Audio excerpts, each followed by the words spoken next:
May mga pagkakataon na kahit wala ka namang ginagawang masama, ikaw pa rin ang napag-initan. Binabato ka ng masasakit na salita, nilalait, hinihila pababa, at pilit winawasak ang pagkatao mo. At minsan, mapapatanong ka na lang, Panginoon, bakit parang ako na lang lagi? Pero alam mo ba? Hindi kailanman naging bulag ang Diyos sa sakit na dinadala mo. Bawat luha mo, nakikita niya. Bawat panalangin mong mahina at halos pabulong na lang, naririnig niya. Bago ka pa man magsalita, alam na niya ang laman ng puso mo.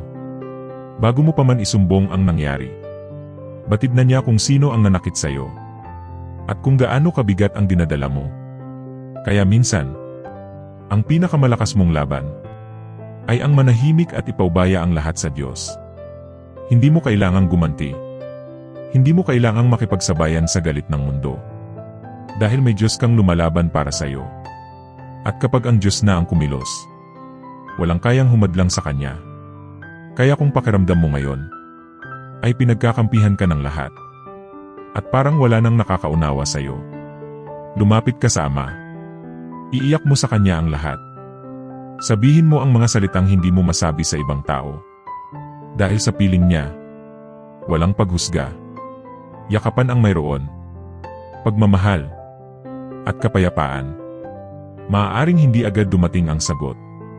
Maaaring tila tahimik ang langit ngayon. Pero tandaan mo ito, hindi natutulog ang Diyos. May nakatakdang panahon para sa katarungan.